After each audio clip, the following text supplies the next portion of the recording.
5 months pregnant, I stayed home to cook an elaborate feast at Daniel's request.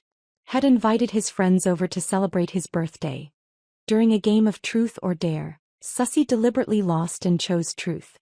She pointed at my massive baby bump and sneered, "Luce's stretch marks are so ugly, like a swarm of maggots crawling all over her skin."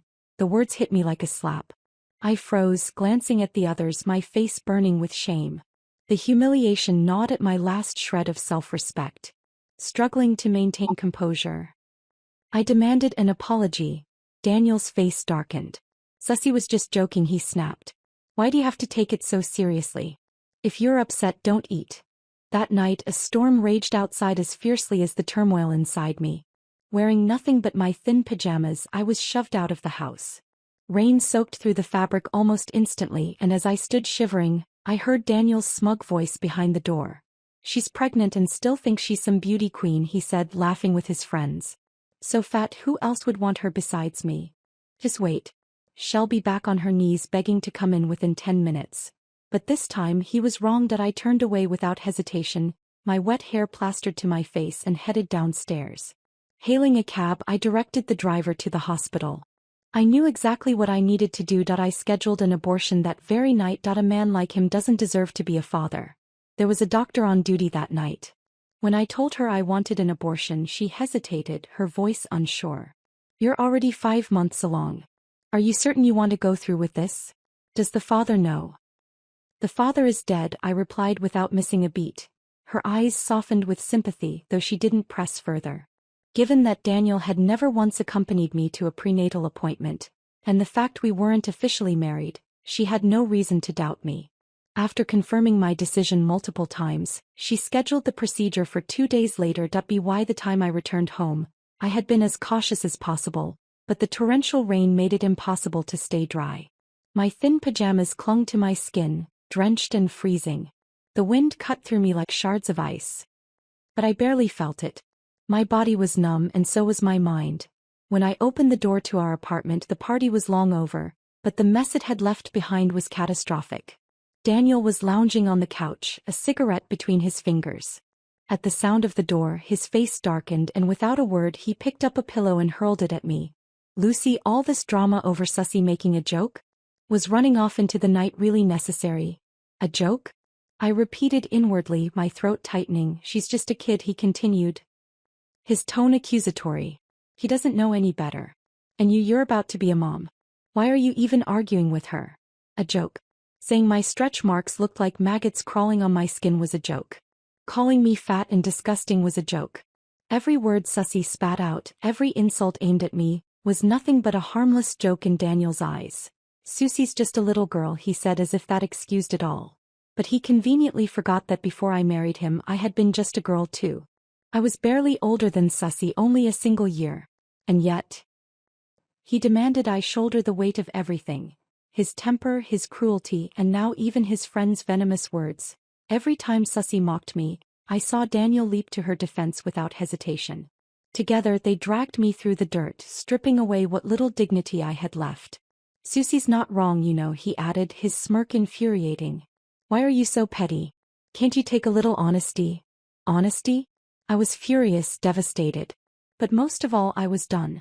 Once I would have argued with him, desperate to salvage the scraps of respect I thought I deserved in this marriage. But now I saw no point.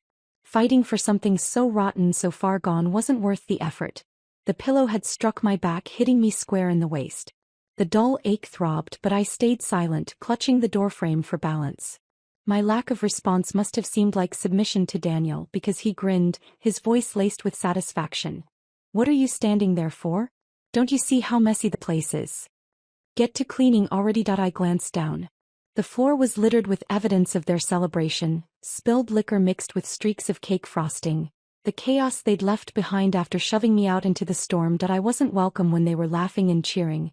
But now that there was a mess to clean, I was the only one expected to handle it. As I decided to ignore the chaos in the living room and head straight to the bedroom, I twisted the doorknob and froze. Susie stepped out wearing one of my most delicate, now ill-fitting nightgowns. Her lips curved into a mock-surprised smile. "Oh, Lucy, I didn't realize you'd come back. I didn't have anything to wear, so I borrowed this." You're pregnant now, so it's not like it fits you anymore. You don't mind, do you? I frowned, my gaze darting to Daniel, still lounging on the couch. He didn't even bother to look at me, his voice cold as ice. It was pouring outside. I couldn't let a young girl risk her safety, so I told her to stay the night. You're not seriously going to pick a fight over this, are you? He spoke to me, his 5 months pregnant, rain-soaked wife, with absolute indifference. Yet he was so tender and protective toward his so-called sister. Disappointment swelled in my chest, heavy and suffocating. I couldn't muster the energy to argue anymore. Without a word, I entered the bedroom, closing the door behind me. Daniel's fleeting look of surprise as I left went unnoticed. That I thought, with Sussy here, had have no reason to bother me. But as I lay in bed, his footsteps crept into the room. His hands, warm and insistent, found their way to my waist. He whispered softly, almost apologetically, "Still hurting? I cleaned up the house already." Before I could respond, he continued, his tone somewhere between reprimand and coaxing. "Lucy, why can't you just let it go? You embarrassed me tonight in front of all our friends. Sussy was only joking and you got so upset. It's not good for the baby. Come on, be reasonable." That I couldn't help the bitter laugh that escaped me. "You still care about the baby?" His hand froze on my waist. After a moment, he leaned closer, his lips moving toward mine. But I stopped him, guiding his hand to my belly, where the stretch marks traced across my skin like scars of my sacrifice.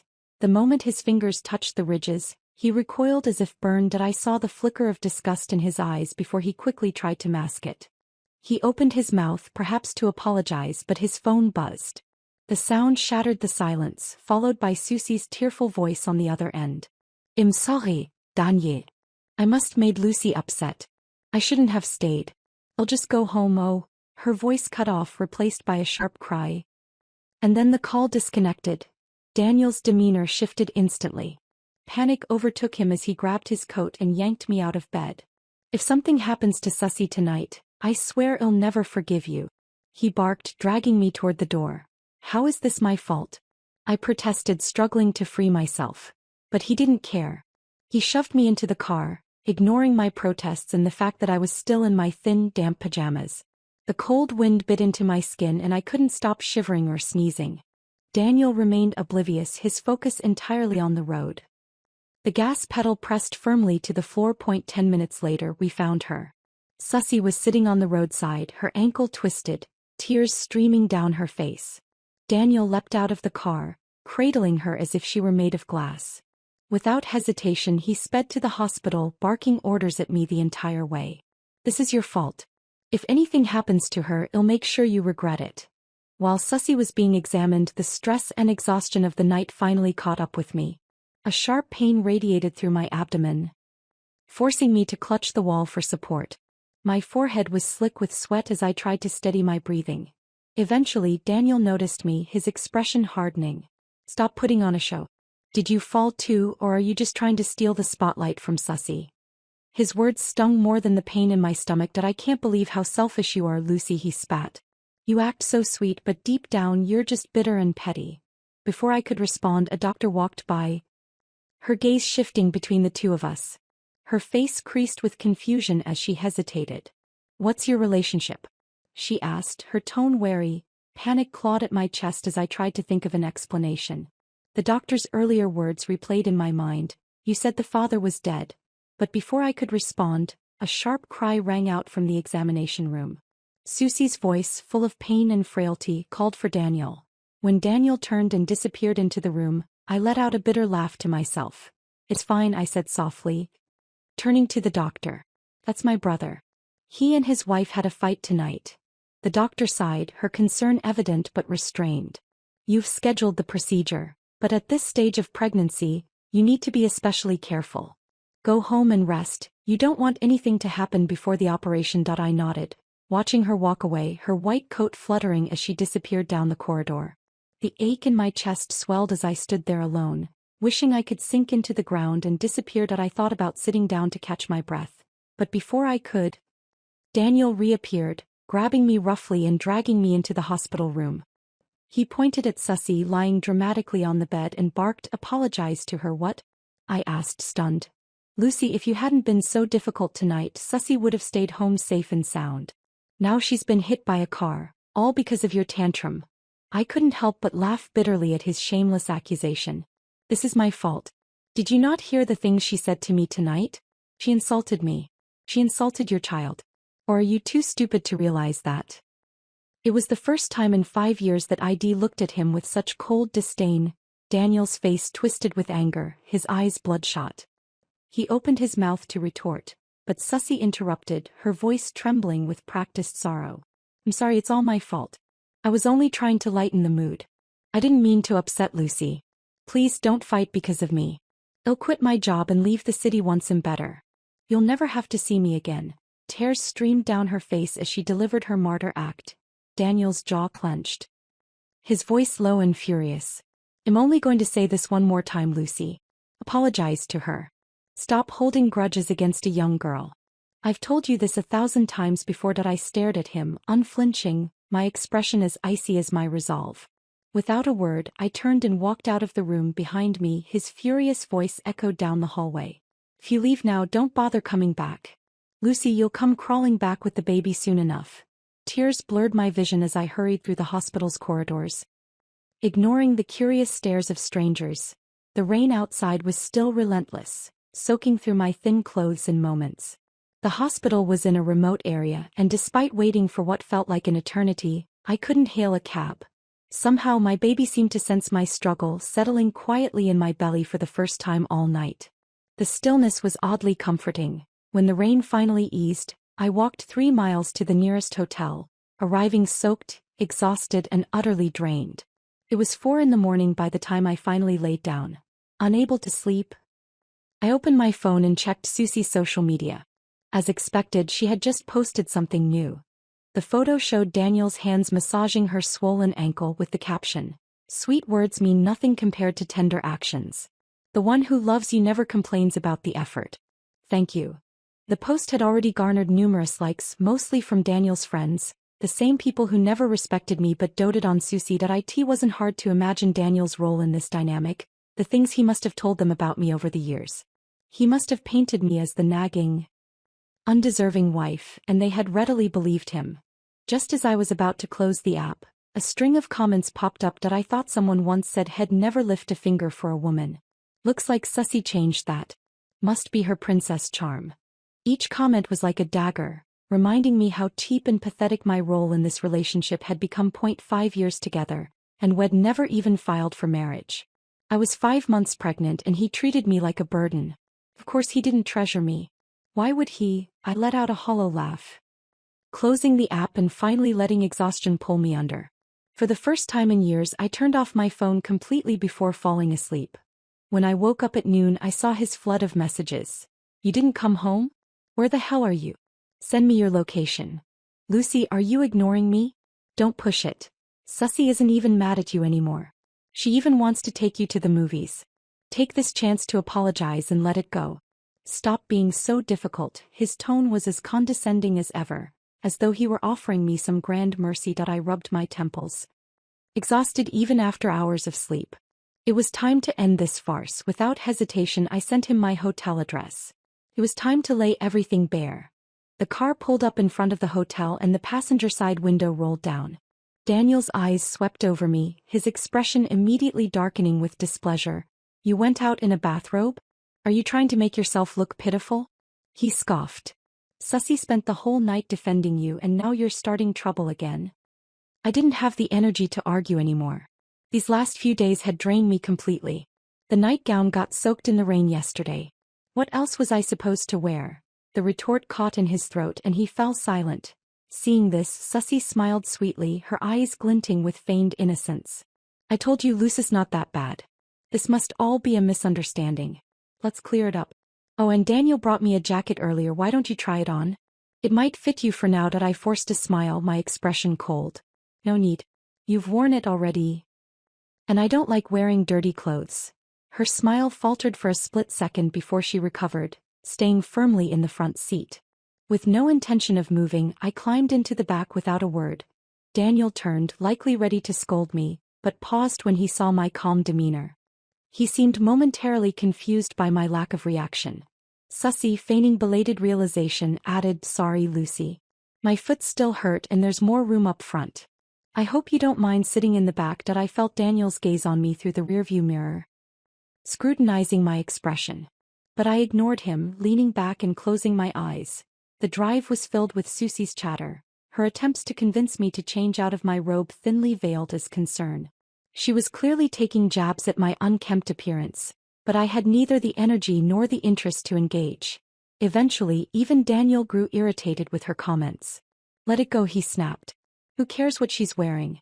She's pregnant, no one's paying attention to her outfit anyway." His dismissive tone gave Susie reason to smirk, her eyes flashing triumphantly. They spent the rest of the ride chatting about their plans for future outings and reminiscing about the party, their conversation brimming with shared memories that excluded me entirely. I didn't mind. It gave me the quiet I needed to rest. Daniel, however, kept glancing at me in the mirror.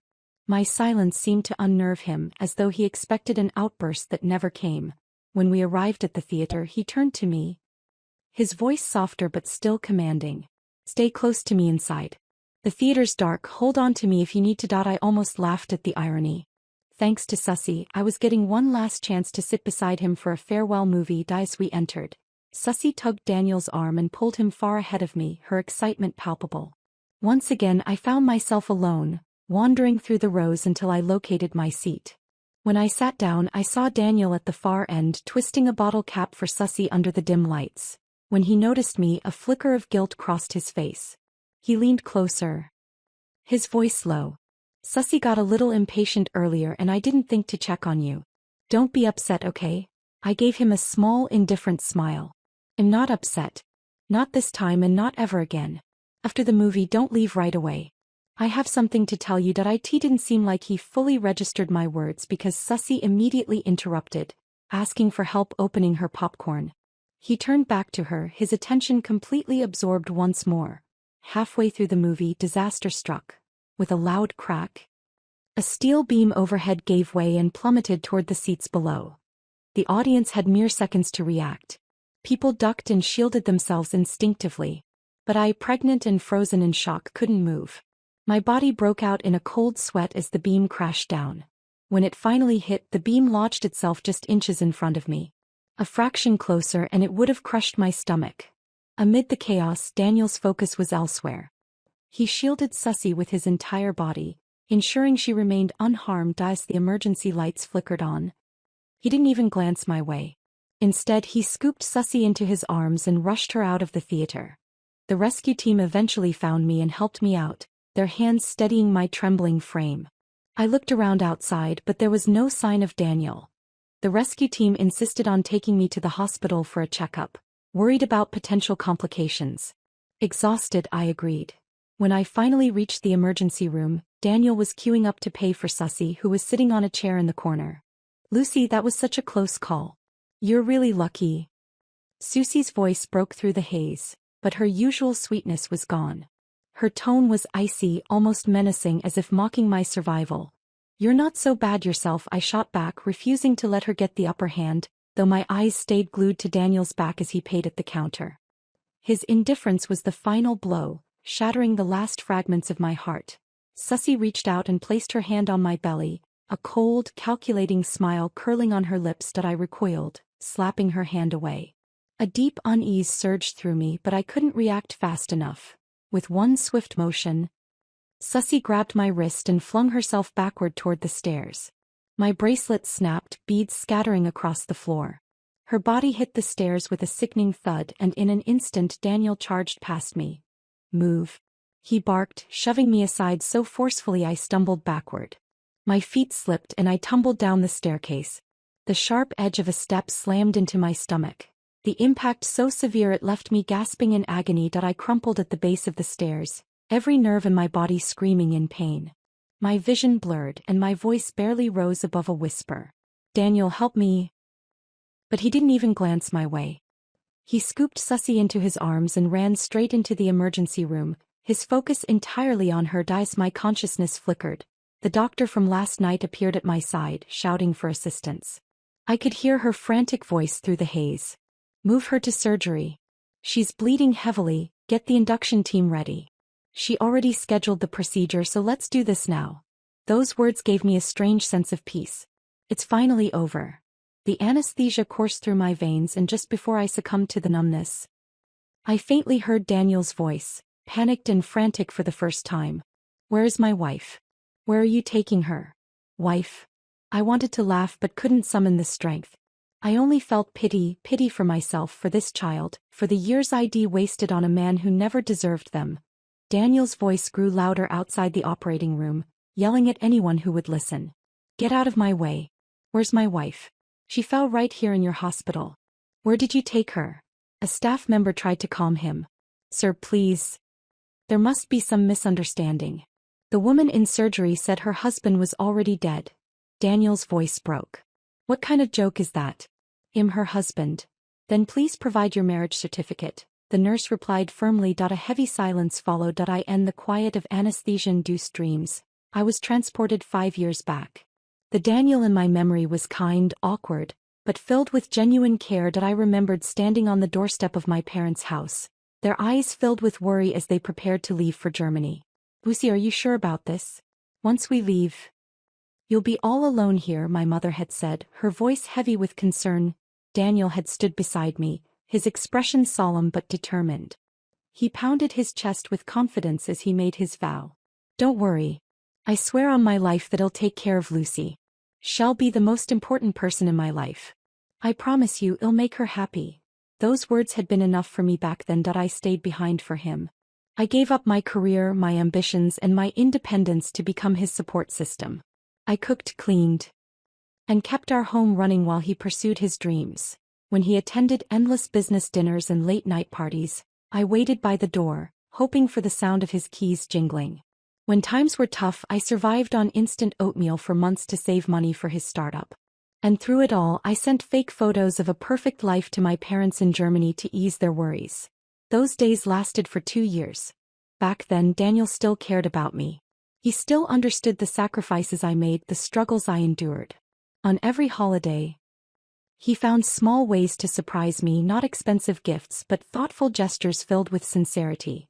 He'd say, "Once my company takes off, it'll make you the happiest woman in the world. We'll have the wedding you deserve, apply for our marriage certificate, and live the life we've always dreamed of. And one day we'll have a beautiful child. It'll prove to your parents that you made the right choice." Those days were hard, but they were also the happiest I'd ever been. Now Daniel's company has succeeded, but along with it came a version of him I barely recognize. He's busier than ever, and the nights I spend waiting for him stretch endlessly. Sometimes I wait until dawn only to receive a single dismissive text. Other times there's no message at all. He tells me that's just how it is. No successful man revolves around his family. The promises he made are now just memories I cling to alone. For 5 years I convinced myself it was fine, that he just needed time, that things would get better. But this pregnancy changed everything. He must have realized I wouldn't leave him now, and he started pushing further, testing the limits of how much I would endure. It was then I discovered how little I meant to him in front of his friends. One drunken night, I heard him bragging about how easily he'd won me over. How I now cooked for him, cleaned for him, and was about to bear his child. His friends laughed, their eyes mocking as they looked at me. I sat there, swallowing my pride, convincing myself that as long as he stayed by my side, nothing else mattered. But when he brought Susie into our home, my fragile self-delusion shattered. He called her his secretary, insisted she was young, and that he treated her like a little sister. But I didn't believe a word of it. I watched him with her, his tenderness, his attentiveness, the care in his actions that he hadn't shown me in years. He acted like a lovesick teenager, cautious and earnest in a way I'd forgotten he could be. I knew then that I was no longer part of his world. But I couldn't let go. How could I? I'd given him the best years of my life. And now I was carrying our child. I became the very thing I used to despise, a bitter, angry woman who screamed and argued. I demanded to know what was going on between them, though deep down I already knew. Every fight drained what little was left of our relationship. And then came that night, the party, Susie's cruel jabs, and Daniel's endless excuses for her. It was the final straw, the one that broke me completely. "Mom, I finally understand what you meant all those years ago. But it's too late now." The surgery was far from smooth. The fall had been too brutal, the impact too severe. The hospital steps were steep, and by the time I reached the operating table, the child inside me was already a stillborn. Even before the procedure began, I started hemorrhaging.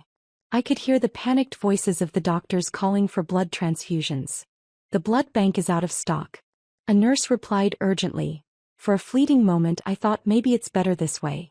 Maybe I should just let go. I couldn't imagine how I would face my parents after the abortion.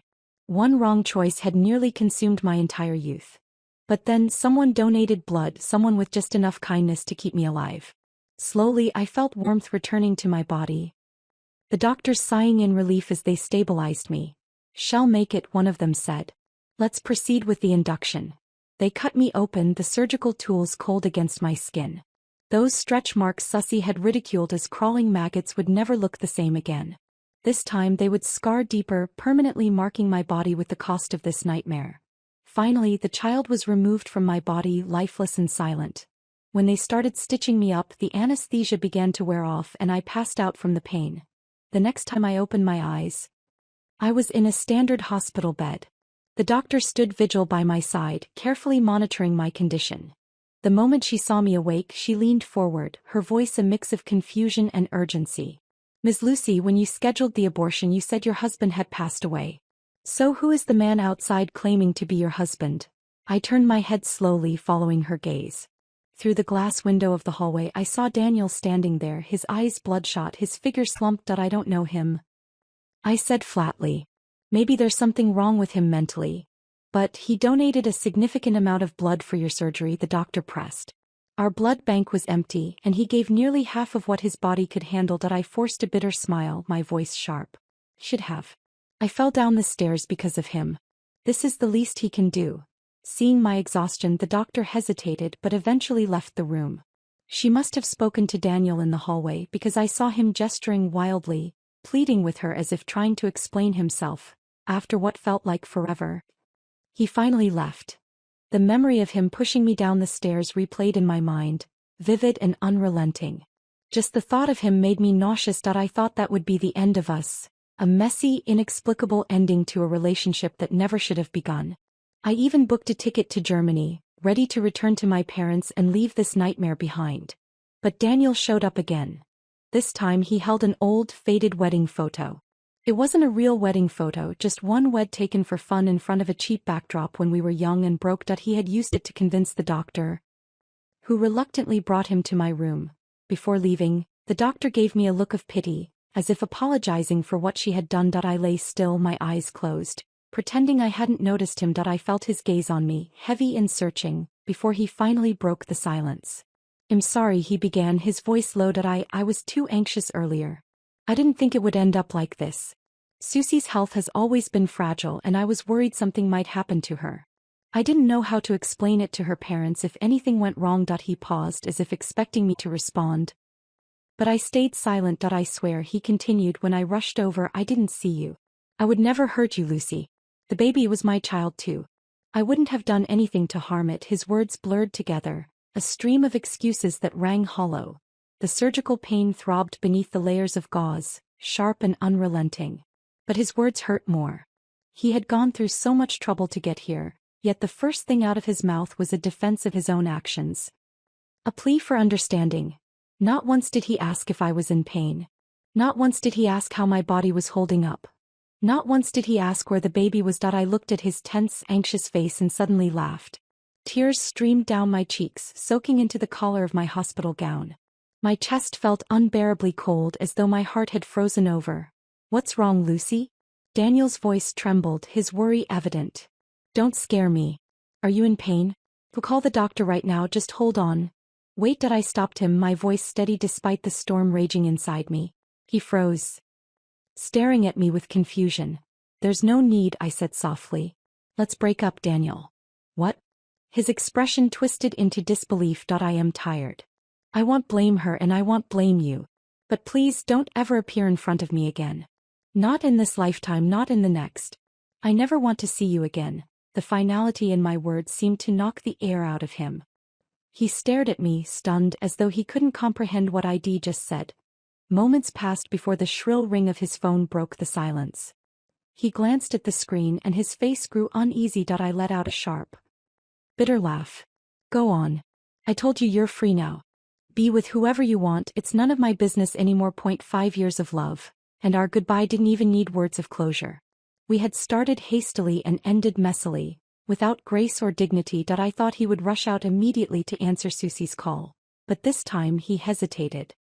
He declined the call and turned back to me. I know I let you down today, he said, his voice low and strained. But I promise this was the last time. I'll talk to Susie and make everything clear. She's just like family to me, Lucy. Sometimes, when I see her, it reminds me of a younger you. I couldn't help but want to protect her. I looked at him, incredulous, a mocking smile spreading across my face. Daniel, I'm still alive. You don't need to use someone else as an excuse to mourn me. Don't use me as a justification for your infidelity. It's disgusting. For the first time he seemed genuinely flustered. Lucy, how can you say that? You know I'm not that kind of person. In 5 years, when have I ever betrayed you? I didn't answer, and he pressed on, his voice rising in frustration. This whole situation happened because you were being petty. If you had just let it go, none of this would have escalated. I didn't want things to turn out like this, Lucy. I had never felt this exhausted. His words washed over me like dirty water, accusations that I didn't even care to refute. Think whatever you want, I said, my tone flat. If you believe a mother being insulted doesn't deserve to react, if you think I'd stoop so low as to harm someone else, then fine. Take this as your opportunity. Let's end it. His face twisted in disbelief, his lips parting as if to argue, but the phone rang again. This time he didn't hesitate. He shot me a disappointed look, then left without another word.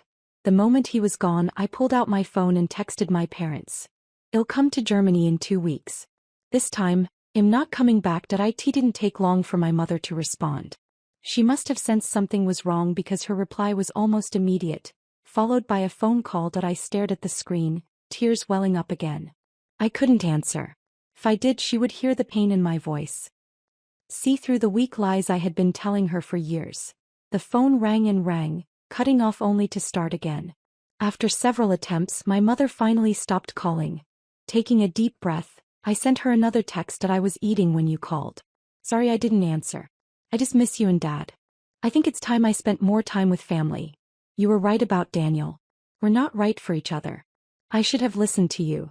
Her reply came quickly, confirming the details of my arrival. She promised they'd pick me up at the airport. For the first time in what felt like forever, warmth spread through my chest. The sterile, lonely hospital room didn't feel as suffocating anymore. The nurse came in to change my bandages, glancing at me hesitantly. Miss, who is that man outside? He showed us a wedding photo, but he's been in another woman's room all day taking care of her. I gave a faint smile, my voice dry and brittle. It's just an old photo from when I modeled. Don't take it seriously.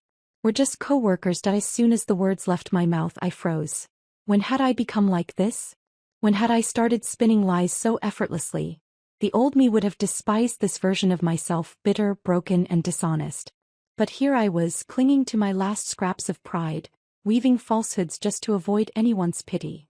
The nurse left quietly, and I lay there staring at the ceiling, feeling emptier than ever that night as I rested alone in the dimly lit hospital room. I thought I heard Daniel arguing with the doctor outside. My wife lost our child in your hospital. You need to take responsibility. He snapped, his tone sharp and relentless. Where were your nurses? Why didn't anyone notice sooner? My child could have been saved, and now my wife nearly died. This is on you. The doctor, clearly losing patience, replied coldly. Sir, please calm down. Lucy had scheduled the induction 2 days prior. Even without the fall, the baby couldn't have been saved. There was a pause, then the doctor continued with an edge in their voice. Also, when your wife fell, our staff witnessed someone pulling her toward the stairs. If you don't believe me, you're welcome to call the police and review the surveillance footage. The sound of a door opening startled me, and through the faint light I saw Daniel enter the room. His face was tense, his eyes shadowed with a mix of emotions I couldn't decipher. I shifted uncomfortably in bed, furrowing my brow. Without a word, he walked over, adjusting the blanket around me and carefully drawing the curtains shut. He lingered for a moment before murmuring, almost inaudibly, "I'm sorry." The apology was so faint, carried away by the night breeze, that I wasn't even sure I'd heard it. The next morning when I opened my eyes, Daniel was gone. The only trace of him was the insulated container of steaming porridge left by my bedside. I asked the nurse to throw it away and ordered breakfast from the hospital cafeteria instead. She hesitated, her gaze flickering with something unspoken, before finally blurting out, "You probably don't know yet, do you? That man, he reported someone to the police first thing this morning." I looked up from my meal, unfazed. "Who did he report?" "The person who tried to push you down the stairs, of course," she said. Curious, I unlocked my phone and opened the news. Sure enough, a photo of Susie, her face twisted in rage, had made headlines. The reports detailed how her actions had been caught on camera, and her attempt to feign innocence had collapsed under the weight of evidence. The comments section buzzed with speculation about the case, with many condemning her as a murderer and predicting a hefty prison sentence. But as I read, I felt nothing. Even if Susie were convicted and locked away for years, it wouldn't bring back my child. It wouldn't erase the trauma of that night. There was a vast difference between choosing to terminate a pregnancy and being violently forced into it.